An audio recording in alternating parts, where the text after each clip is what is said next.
तो दोस्तों आज हम डिस्कस करेंगे GPAT scholarship for pharmacy student. जो स्टूडेंट्स फर्स्ट बार जीपेट एग्जाम देने जा रहे हैं उनके लिए एक ब्रीफ इंट्रोडक्शन होगा जीपेट का। कितना अमाउंट ऑफ स्कॉलरशिप होगा, ड्यूरेशन क्या, एलिजिबिलिटी होगी, टर्म्स एंड कंडीशन क्या होंगे और क्या बेनिफिट्स होंगे, क्या एक्सपेक्टेड कट ऑफ रह सकता है, तो वो सब पूरा इन्फॉर्मेशन इन स्टूडेंट्स को मिलेगा। तो ये जो स्कॉलरशिप है पोस्ट ग्रेजुएट स्कॉलरशिप है। एम फार्म में जब आप एडमिशन लेते हैं तब आपको ये स्कॉलरशिप मिलेगी। उसके लिए बी फार्म के दौरान आपको जीपेट एग्ज़ाम क्वालिफाइड करना पड़ेगा। एनटीए नेशनल टेस्टिंग एजेंसी ये एग्ज़ाम कंडक्ट कराती है। तो अगर आप वो फॉर्म फिल करके एग्ज़ाम देते हैं, आपका कट ऑफ क्लियर होता है, तो अगर आप एम फार्म में एडमिशन लेते हैं तो उस दौरान EICT आपको स्कॉलरशिप देती है। स्कॉलरशिप का जो अमाउंट है काफ़ी अच्छा है, डिसेंट अमाउंट है for the master student, 12,400 rupees per month. अगर आप EICT अप्रूव्ड इंस्टीट्यूट में एडमिशन लेते हैं तो आपको जीपेट स्कॉलरशिप मिलेगी अगर आप जीपेट क्वालिफाइड हैं। जो ड्यूरेशन है इसका 24 मंथ्स और 2 ईयर्स तक आपको फेलोशिप मिलती है, स्कॉलरशिप मिलती है। और एम फार्म का पीरियड भी 2 ईयर्स होता है, तो पूरे एम फार्म के ड्यूरेशन में आपको स्कॉलरशिप मिलेगी EICT के थ्रू। एलिजिबिलिटी फॉर स्कॉलरशिप, क्या टर्म्स एंड कंडीशन होगी स्कॉलरशिप की, तो आप देख सकते हैं। जो फर्स्ट है having a valid GPAT score at the time of admission. GPAT score आपका जीपेट कार्ड जो होता है वैलिड होना चाहिए। जीपेट स्कोर जो आपका वैलिड होता है 3 ईयर्स तक वैलिड होता है। तो आप जब एडमिशन ले रहे हो तो वो जीपेट स्कोर कार्ड आपका वैलिड होना चाहिए। Must be admitted as a full time scholar. आप as a full time scholar वहाँ पे होने चाहिए। आपकी अटेंडेंस काउंट होगी, आपको रेगुलर क्लासेस अटेंड करनी पड़ेगी। थर्ड है admitted in EICT approved institute and university department.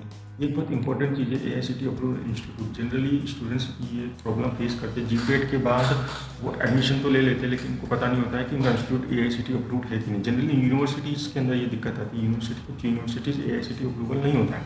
तो ऐसी कंडीशन में आपको ये ध्यान रखना है कि जिस एम फार्म कॉलेज में आप एडमिशन ले रहे हैं वो EICT अप्रूव्ड हो, यूनिवर्सिटी डिपार्टमेंट EICT अप्रूव्ड हो।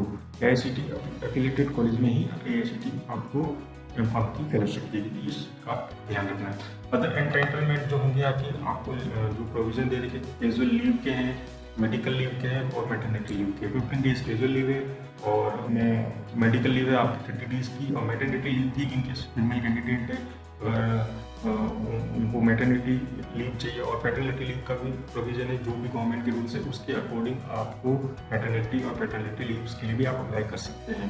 वो जो लीव का पीरियड है वो पूरा एम फार्म ड्यूरेशन जो 24 मंथ्स की जो 2 ईयर्स का पूरा ड्यूरेशन है स्कॉलरशिप का उसमें काउंट होगा। जीपेट एलिजिबिलिटी क्राइटेरिया, अब जीपेट एग्जाम देने के लिए एलिजिबिलिटी जो है बी फार्म डिग्री और appearing in B pharm student, मतलब या तो आपकी कंप्लीट बी फार्म डिग्री हो या फिर आप बी फार्म स्टूडेंट्स हो पेयर कर रहे हो तो भी आप एग्ज़ाम दे सकते हो।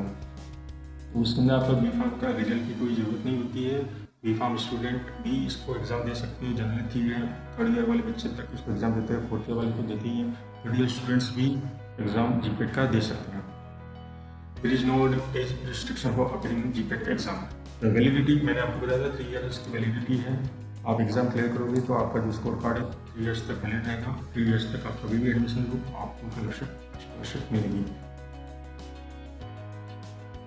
तो पैटर्न ऑफ एग्जाम, जो पैटर्न आप देख सकते हैं एक शॉर्ट इन्फॉर्मेशन है। कंप्यूटर बेस्ड होगा, इंग्लिश मीडियम में होगा, 3 आवर्स और टाइम होगा। ऑब्जेक्टिव टाइप MCQ क्वेश्चन आएंगे आपके। टोटल नंबर ऑफ क्वेश्चन 125 और टोटल मार्क्स है आपका 500। मीन्स 1 क्वेश्चन आपका 4 मार्क्स का होगा। नेगेटिव मार्किंग भी है जो कि 1/4 है। अगर आप क्वेश्चन गलत करते हैं तो आपका 1 मार्क कट होगा। Schedule of GPAT exam, generally इसके फॉर्म अभी तक तो निकल जानी चाहिए लेकिन कोरोना टाइम में अभी डिले हो रहा है। और जनरली जो इसका जनरल शेड्यूल रहता है first week of November end of previous year means 2021। अगर 2021 के लिए अगर एग्ज़ाम है तो 2020 के नवंबर दिसंबर तक फॉर्म ओपन हो जाते हैं। एग्ज़ाम जो जनरली जनवरी फरवरी हर ईयर में होता है और रिजल्ट 2-3 वीक्स में इसका रिजल्ट भी आ जाता है। ये इसका जनरल पैटर्न रहता है, शेड्यूल रहता है एग्ज़ाम का।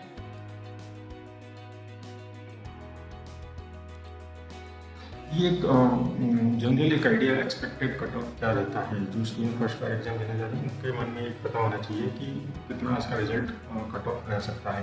तो it is only A prediction based on previous years of result. एक प्रेडिक्शन है जितने भी अभी तक रिजल्ट है उसके बेसिस पे जनरल कैटेगरी के लिए जनरली जो कट ऑफ रहता है 110 से 160 मार्क्स तक रहता है आउट ऑफ 500 मार्क्स।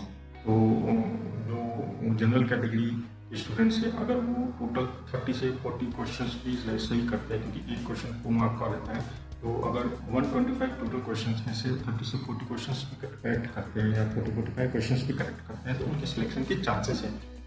फिक्स नहीं है कि सिलेक्शन होगा, लेकिन चांसेस है। अगर कट ऑफ कम रहता है और ये डिपेंड करता है कि किस तरह का पेपर आया है, कितने बच्चों ने एडमिशन एग्जाम दिया है, किस तरह का परफॉर्म किया है बच्चों ने, उस बेसिस पे कट ऑफ डिसाइड रहता है। लेकिन प्रीवियस ईयर्स का जो एक्सपीरियंस है उसके अकॉर्डिंग अगर देखें तो 160 मार्क्स तक अगर आपके आ रहे हैं तो आपके पूरे चांसेस हैं कि आपका सिलेक्शन हो सकता है। हालांकि लास्ट ईयर जो कट ऑफ था 163 रहा था, 163, जो कि थोड़ा ज़्यादा था। तो और उससे पहले की अगर बात करें तो 141 रहा था, फिर 136 समथिंग रहा था, 120 तक भी जाता है कभी कट ऑफ। तो इस तरह से कट ऑफ वेरी करता है। तो आपका जो टारगेट होना चाहिए जनरली उन स्टूडेंट्स के लिए जिनकी तैयारी बिल्कुल नहीं है, तो वो सोच रहे कि एग्जाम दे या ना दे, तो उनका ये सजेशन है कि एग्जाम आप जरूर दो, क्योंकि 125 क्वेश्चन में से आपके 50 तक भी आएंगे, तो 40 या 45 तक भी आपके क्वेश्चन सही हैं, आपका सिलेक्शन के पूरे चांसेस हैं। तो इतना ज़्यादा भी टफ नहीं है, टफ जरूर है, पेपर का स्टैंडर्ड अच्छा आता है, लेकिन अगर आपने B.Pharm लेवल पे थोड़ा बहुत भी अच्छा बेसिक स्टडी आपका बेसिक कंसेप्ट क्लियर है तो आप 40-45 क्वेश्चंस करेक्ट कर सकते हैं, कोई नेगेटिव मार्किंग नहीं होनी चाहिए उसमें और आपका सिलेक्शन हो सकता है। फिर ये जनरल आपका आइडिया है। और स्टडी टिप्स में अगर आप देखें, एक जनरलाइज टिप है कि अगर जिनकी तैयारी नहीं है, जो स्टूडेंट अभी जल्दी से एग्जाम दे प्रिपेयर करना चाहते हैं, 10-15 दिन का टाइम है, वो आप फोकस करें कि सुटिक्स कॉलेज और कॉमर्स को आप अच्छे से प्रिपेयर कर लें, क्योंकि आपका टारगेट है केवल सिलेक्शन। और अगर आप जनरल कैटेगरी में हैं, आपको 160 मार्क्स तक लाने हैं, तो अगर आपके 40 क्वेश्चन भी सही हैं तो आपका सिलेक्शन हो जाएगा। 40 क्वेश्चन अगर आपका सुटिक्स कॉलेज कॉमर्स से प्रिपेयर है, क्योंकि ये सब्जेक्ट थोड़ी ईजी रहते हैं और इंटरेस्टिंग भी है, बच्चों का इंटरेस्ट भी रहता है, तो वो अगर उस पर फोकस करेंगे तो आपके सिलेक्शन के चांसेस है। जनरली केमिस्ट्री और एनालिसिस थोड़ा टफ पड़ता है बच्चों। एक जनरलाइज में हो सकता है स्टूडेंट्स काफ़ी है जो कि केमिस्ट्री का फेवरेट सब्जेक्ट होता है, तो वो उसको फोकस करें। एक जनरलाइज टिप ये है कि सुटिक्स कॉलेज और कॉमर्स में फोकस करें, 40-45 क्वेश्चन सही करने की पूरी कोशिश करें, कोई नेगेटिव मार्किंग ना करे, जितने क्वेश्चंस आते हैं जिसमें आप श्योर हो उसी को अटेंड करें, अदरवाइज नहीं आते तो छोड़ देंगे। अगर आपके 60 क्वेश्चंस आपको आ रहे हो और आप श्योर हो कि वो सही है तो बस 60 तक ही रुक जाए, 50 तक ही रुक जाए, इसके आगे अटेंड ही नहीं करें। अगर आपको थोड़ा भी डाउट है, आपके सिलेक्शन की पूरी चांसेस है। तो ये एक जनरल आइडिया था, जनरल आपका एक टिप था कि किस तरह से आपको स्टडी करनी है, क्या इसका कट ऑफ रहेगा।